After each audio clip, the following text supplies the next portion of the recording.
Mateus capítulo 7, 24 a 27 diz assim: Portanto, quem ouve estas minhas palavras e as pratica é como um homem prudente que construiu sua casa sobre a rocha. Caiu a chuva, transbordaram os rios, sopraram os ventos e deram contra aquela casa.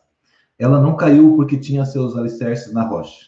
Mas quem ouve estas minhas palavras e não as pratica é como um insensato que construiu a sua casa sobre a areia. Caiu a chuva, transbordaram os rios, sopraram os ventos e deram contra aquela casa e ela caiu.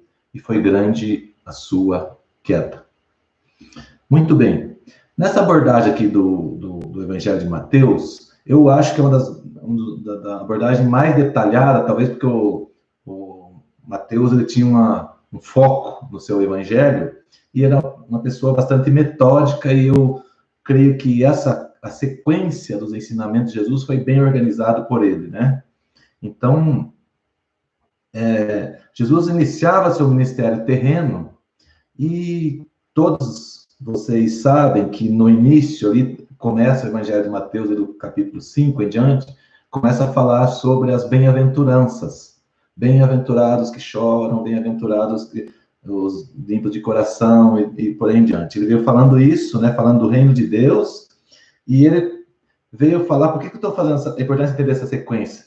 Porque Jesus falou, olha bem o que ele falou, portanto, quem ouve estas minhas palavras, não é outras, é aquilo que ele estava falando, o que ele vinha ensinando na sequência. Pode não ser exatamente nessa sequência aqui, porque algumas das coisas do Evangelho não estão exatamente na sequência cronológica, mas tudo faz sentido depois do Sermão do Monte que Jesus fez. Ele falou isso aqui. Jesus estava iniciando, né? E falou, então, sobre o reino de Deus, sobre pecado, sobre dependência de Deus, onde está nesse meio ali, onde ele falou, não andeis ansiosos por coisa algumas, né? A segurança a Deus, o amor ao próximo, né? A oração, o jejum e os cuidados da vida cristã, né? E aí, no capítulo 7, ele já começa, bom, eu já ensinei o básico, agora eu vou ser mais contundente, vou dizer para vocês que tem uma divisão aí, né? E aí ele começou falando sobre a porta estreita e a porta larga. Quer dizer, os dois caminhos. Quem é mais cabelo branco como eu, conheceu aquele quadro que os antigos tinham na parede, que tinha os dois caminhos, né? Um caminho largo, cheio de coisa nada, um caminho estreito, né? Então, esse é a forma que Jesus começou a falar, ensinou primeiro, gente, agora é o seguinte, eu vou começar a falar para vocês que tem uma divisão esse negócio, você tem opções aí agora, né? E aí ele falou da porta estreita, falou da árvore e seus frutos, falando que a árvore boa dá fruto bom, e a árvore má dá fruto mau, né? Que uma árvore má não pode dar fruto bom, né? E daí eles vêm para esta palavra, separando o que eu chamei aqui de os ouvintes dos praticantes, né? Veja bem, que ele diz assim, portanto, quem ouve essas palavras e as pratica, né? Mas quem ouve essas palavras e não pratica, então ele separou quem é ouvintes de praticantes, tá certo? E eu queria chamar você para um detalhe aqui agora, que onde estava a diferença das casas? Não estava no exterior. A casa construída sobre a rocha, a casa construída sobre a areia, ela estava no profundo, escondido. Não estava. Quem olhava assim sabia que era uma casa igual, né? Cada um construiu sua casa. A diferença não estava no exterior. A diferença estava no interior, estava dentro, né? E não era na aparência, e sim no profundo, na estrutura. E quando a gente fala da vida espiritual nossa, eu sempre gosto de comparar a nossa vida espiritual, a parte espiritual do homem, corpo, alma e espírito, né? O espírito, a parte espiritual nossa é a estrutura que o emocional, que é a nossa alma, você vem a tempestade, a gente cai, derruba a gente, né? A gente chora, e tem uns que se recuperam, outros não, né? Mas a parte espiritual é que nos mantém em pé, é a estrutura, é a viga. a estaca, é o pilar que sustenta-nos em pé.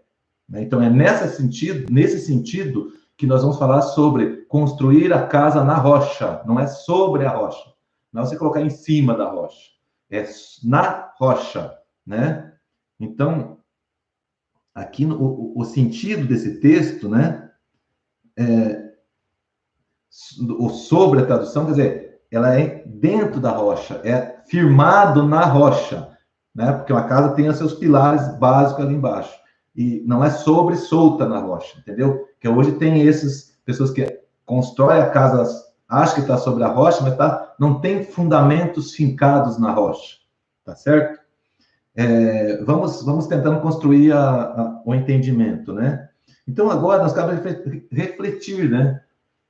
O quanto nós somos ouvintes e o quanto nós somos praticantes. E como que a gente vai ver? Basicamente, é fazer uma autocrítica sobre a aparência nossa, sobre o que nós fazemos de aparente e o que nós fazemos de verdade. O que é você em público e o que você é na tua intimidade com Deus. O que é você, o que eu sou aqui no Facebook e o que eu sou no meu dia a dia, o que eu sou no meu testemunho, nas minhas atitudes. Se Cristo, se eu exalo Cristo a partir de mim em todos os momentos, tá certo? Por exemplo, quem são os ouvintes, aqueles que são ouvintes, que têm sua casa na areia? São aqueles que gostam de ouvir, que gostam de ir na igreja, gostam de ouvir no YouTube, que gostam lá e ouve, mas não muda a vida. Não toma atitudes, não toma decisões. É gente que continua sendo a mesma pessoa, né? As suas atitudes continuam mesmo, ele não é influenciado pelo ensino da palavra de Deus, né? São plateia, gosta de estar, acha bom, sente assim, ó, eu me sinto uma paz, mas essa paz não é na hora de ouvir, essa paz é sim na hora de praticar, de viver, né?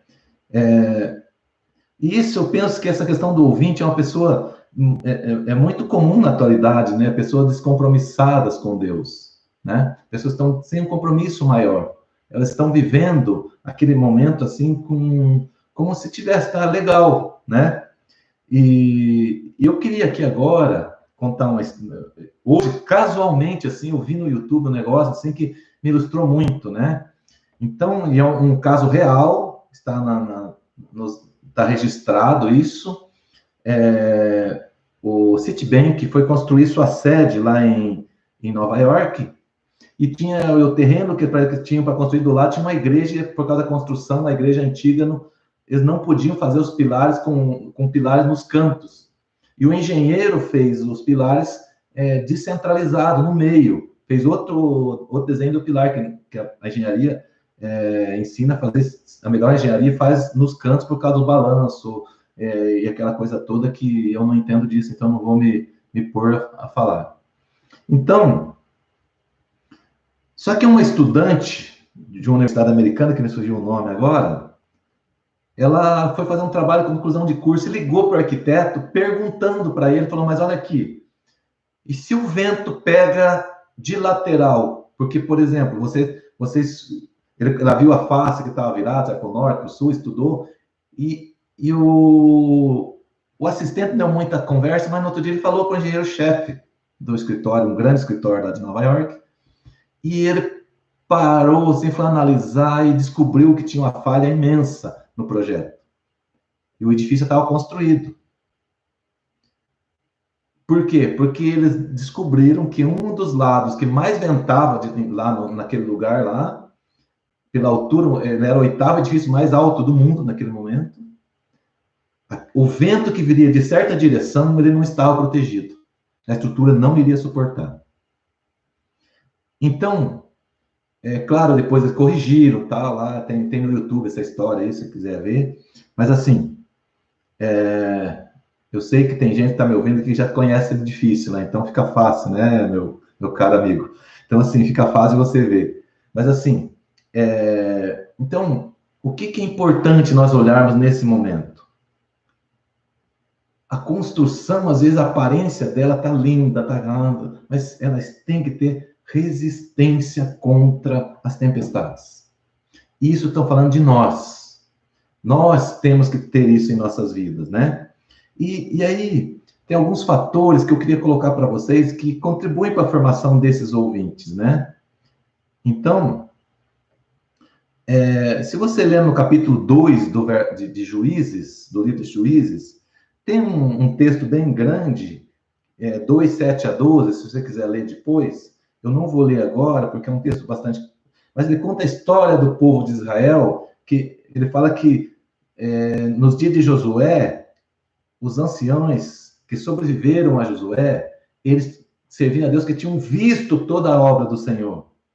Aí depois, mais para frente, a segunda geração já foi uma geração que já seguia seus pais, não tinha experiência com Deus. E assim, cada geração que foi passando foi degradando a prática da fé daquelas pessoas, porque eles já viviam o que seus pais contavam. Esse texto nos diz que se você não vivenciar a experiência de fé, se você não tiver experiências pessoais com Deus, a sua fé, você fica aquela pessoa que quando a coisa vem, você vai pedir para o seu avô.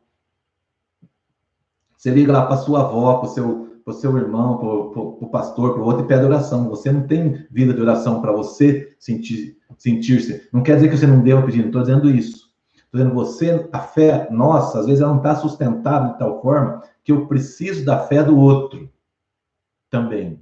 Isso é normal acontecer. Estou falando, mas tem gente que ela não faz nada, ela não tem fé. Ela não ora, ela não gasta 5 minutos orando, mas está pedindo para os outros orar por ela. Que a gente chama das pessoas de 6 horas, né? 6 horas por mim, mas eu não oro. Né? Então, se você, por exemplo, olhar para esse texto de Juízes, diz assim que, em resumo, a quarta geração já é uma geração de gente que conta a história do vô que tinha fé. E pronto, ela não tem experiências com Deus, e aí a sua fé desvanece. Então, quando nós olhamos esse texto, a gente vê que os ouvintes vão começando da própria geração, se formando dentro das nossas casas. Os nossos filhos, os nossos netos e assim por diante. Vão sendo os ouvintes. E aí, quando as pessoas não vivem experiências de fé em Deus, experiências sobrenaturais com Deus, a sua fé não estrutura, ela fica um praticante, porque ele só ouve os outros falar e faz, né? Então, a primeira geração serve a Deus integralmente. E é mais ou menos assim, o avô é fervoroso, o pai é dedicado, o filho é ouvinte e o neto não conhece a Deus. É mais ou menos isso. Mas quando a coisa aperta, todos eles sabem pedir oração para a geração anterior. Todos eles. Porque sabe que a outra geração anterior é muito mais firme do que a sua. Né? E eu quero dizer para vocês a questão do ouvinte e do praticante, citar um exemplo com todo o respeito, tá? Isso não é crítica, isso é um exemplo técnico, por exemplo, do Brasil, do catolicismo no Brasil. Quem de nós, e grande parte de nós já fomos da Igreja Católica, muitos ainda que estão aqui são da Igreja Católica, que participam aqui, ou têm experiência lá, e o que nos dizem?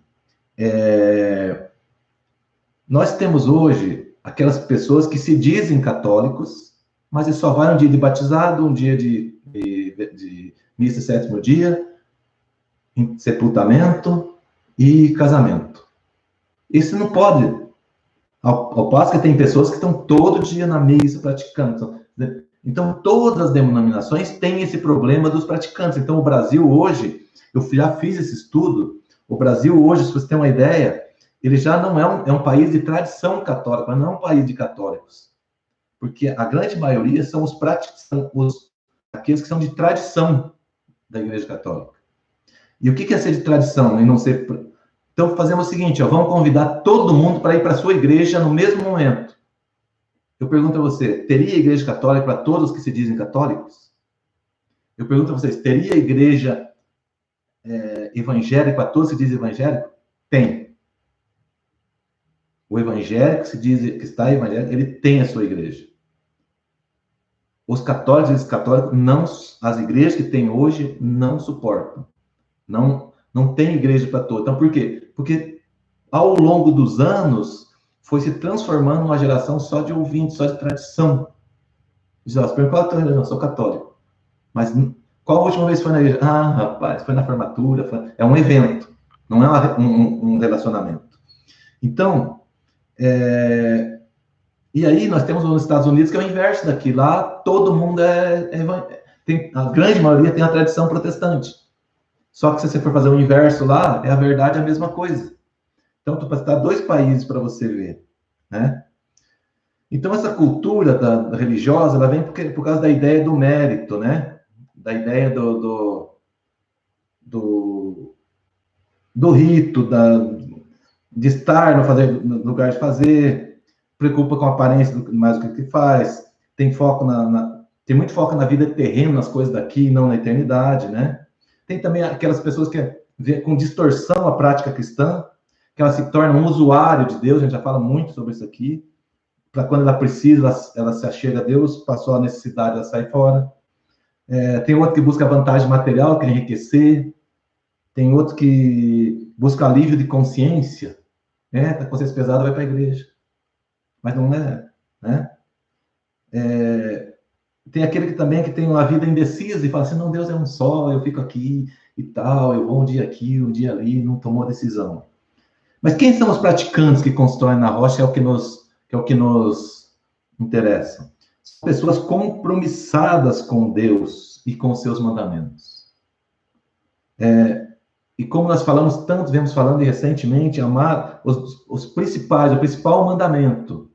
E o outro que é semelhante a ele, amar a Deus sobre todas as coisas e o próximo como a si mesmo. Para começar a conversa, né?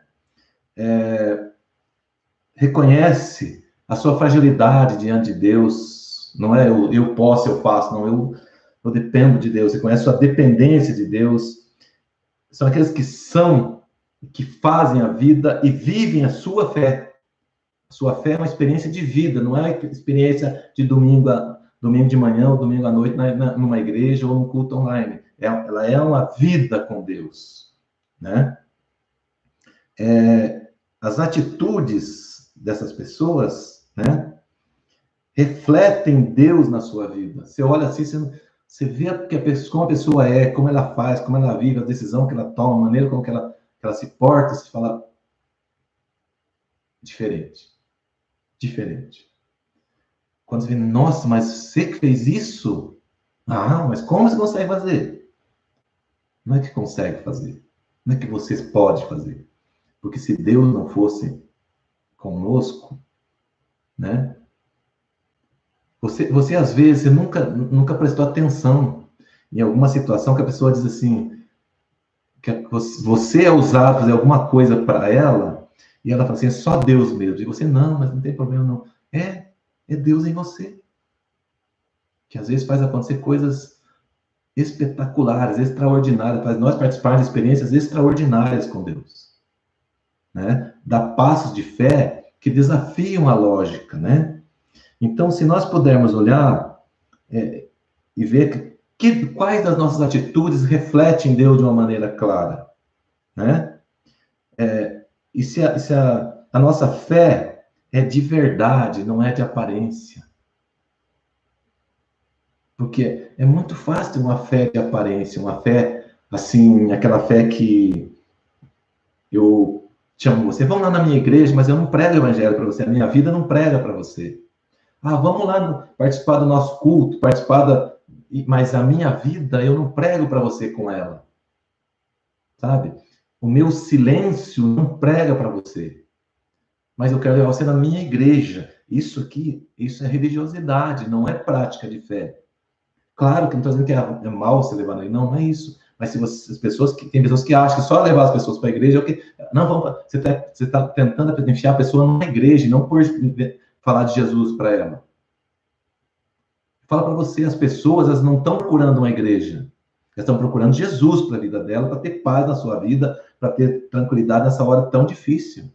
A igreja é um lugar onde ela pode encontrar Deus, mas também pode ver o Eloni fazendo coisa errada lá. Pode ver coisas que entristecem ela. Pode chegar num ambiente que ela não se sente bem, porque às vezes a pessoa fica muito sem, como que eu posso dizer? Entra na igreja, fica perdidinha lá, fica desconfortável, porque é um lugar, às vezes, que se torna desconfortável, não é a primeira vez.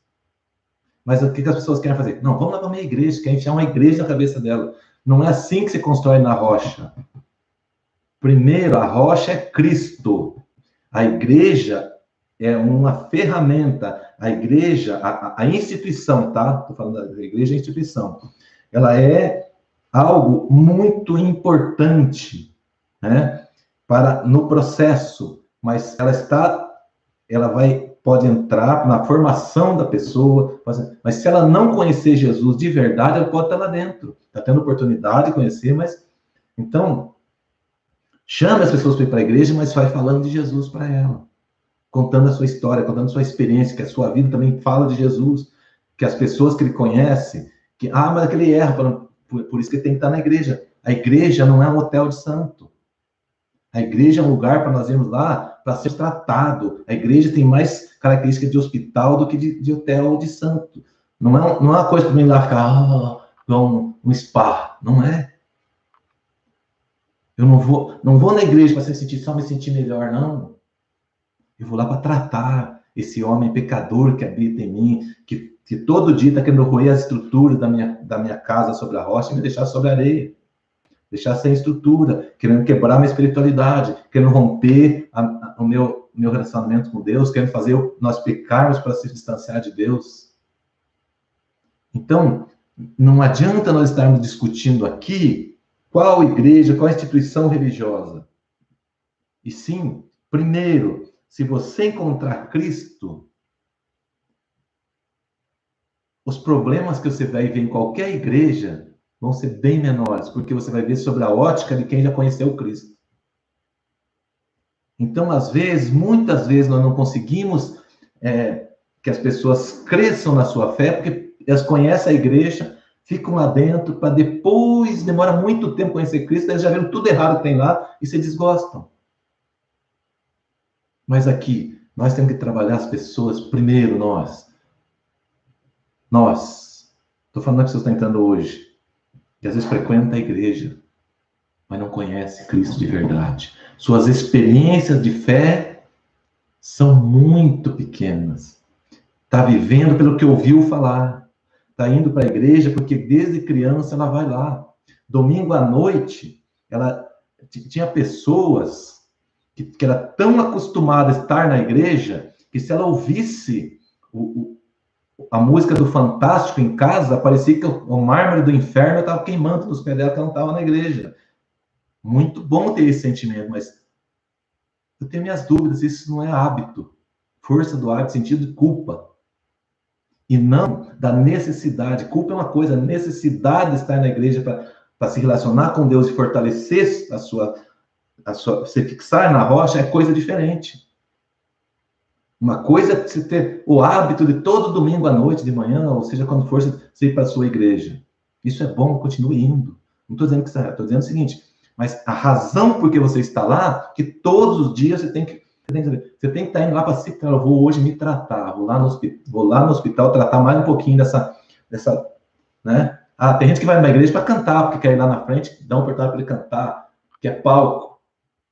Tem outros que querem ir para lá porque encontram com alguém.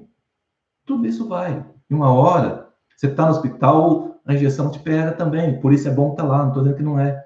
Mas nós que somos mais maduros, mais que caminhamos mais, temos que ter a certeza que nós precisamos desse tratamento. Nós precisamos disso. Outra coisa muito importante que eu quero dizer para você. A firmeza na fé não é um estágio onde você chega. Ela é uma caminhada.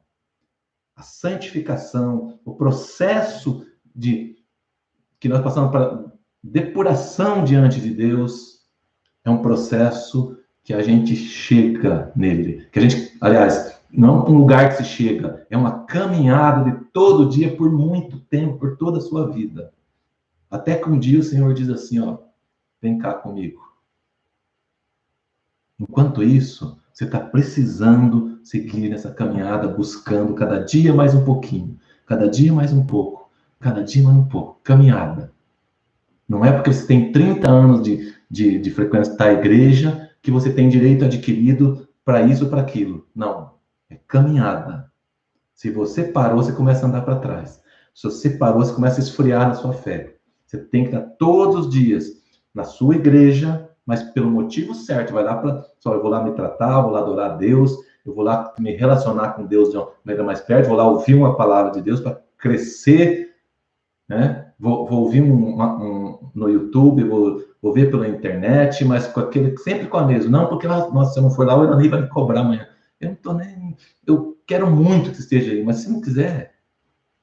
Eu sempre digo, para ir para o céu, gente, é todo dia lutando. Para ir para o inferno é só você parar e não fazer nada. Você vai sem força nenhuma. Cada um escolhe. Eu vou repetir. Para o céu, tem que todos os dias estar na caminhada em direção de Deus. Para sentir na rocha, fixado. Agora, para o inferno, você vai sem querer, vai esperneando, vai quietinho, mas não tem opção. Vai. Isso são escolhas.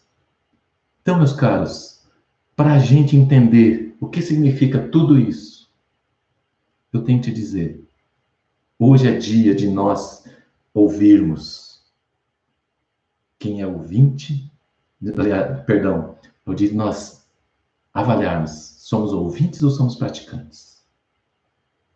Você, na sua fé, está preparado para as tempestades que possam vir, e as que já estamos passando, e as outras que podem vir, e que de uma forma ou outra virão? Você tem certeza que se tirar a aparência da casa de cima, tem um alicerce ali fincado na rocha? Sua vida é uma vida que, lá na sua intimidade, a sua fé tem a mesma envergadura em público?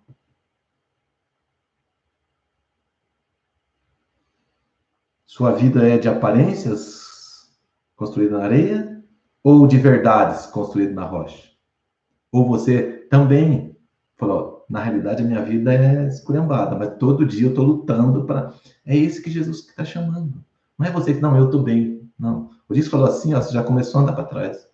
Você tem que dizer, não, eu todo dia tenho que acordar esperto, porque senão eu volto para trás. É digno tomar uma decisão. Eu quero encerrar já falando duas coisas, assim, muito dolorosas. Eu já expliquei para vocês que foi uma semana muito dolorosa para mim, demais. Mas só para você saber que já nós estamos aqui em 60 dias, duas pessoas, nós temos poucas pessoas aqui que passam por aqui. Duas pessoas que estavam conosco já não estão mais. Pessoas que estavam aqui com a gente. E vocês, muitos que estão aqui, já... Alguém que estava perto de você, ou conhecido, já foi recente, de uma maneira assim, abrupta. Não é hora de brincar. Não é hora de brincar. Esses dias eu mudei uma mensagem, coloquei um texto e falei com tanta incisiva, tão incisiva. Saia de cima do muro. Você pode lembrar, faz uns 2 ou 3 lives atrás. Saia de cima do muro. Deus está chamando para que você tome a decisão de servir a Ele e não ficar para lá e para cá, aqui e ali, tal, tal.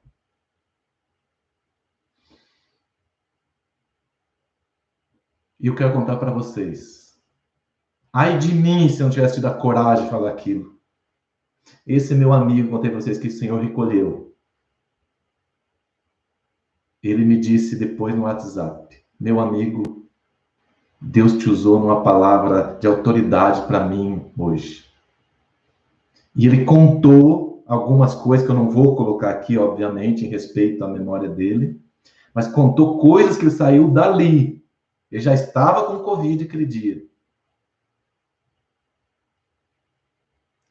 Ele saiu dali de ouvir atitudes que ele tomou, de coisas que ele jogou fora que estavam na vida dele. Eu tomei essa decisão. Não vou ficar mais em cima do muro. Mas depois eu dei um depoimento para mim, falou: nunca estive tão bem com Deus. A minha fé está tão forte, tão segura, estou com tanta paz, que eu estou tranquilo. Nós estamos aqui, meus amados, para viver até o dia que o Senhor nos permitir, cada um de nós. Portanto, saia do muro. Não brinca. Não brinca. Saia do muro. Desça do muro. Ou é na areia, ou é na rocha. Não, ou se entregue ao processo. E é isso. Que aquelas decisões que você não quer tomar, tome hoje. Independente se vai ver mais um dia, 2, ou um ano, 10 anos, nós vamos viver. Não... Viva hoje como se Cristo voltasse amanhã. Essa é a nossa reflexão de hoje. Eu quero orar. A minha oração é sempre para que o Senhor vá no profundo do seu coração, de cada um dos nossos corações, e ministre em nós a paz que só Ele dá nesse momento de tempestade. E se porventura alguém de nós não tem essa firmeza de fé, de estar na rocha, que está para lá e para cá, está em cima do muro, não toma decisão e quer aproveitar tudo quanto é coisa, de onde vinha alguém para coisa... Ela não vem tal, você vem da macumba, serve, você vem da serve, de onde vem serve? Não. Decida-se por Cristo. Cristo. É isso que nós precisamos. Em nome de Jesus, decida-se. Sai de cima do muro, deixa de ser casa na areia, construída na rocha. Todos nós, Ironi, não brinca de construir casinha na areia. Fica na rocha em Cristo, que é por isso, é isso que as tempestades nos mantêm em pé. Que Deus te abençoe.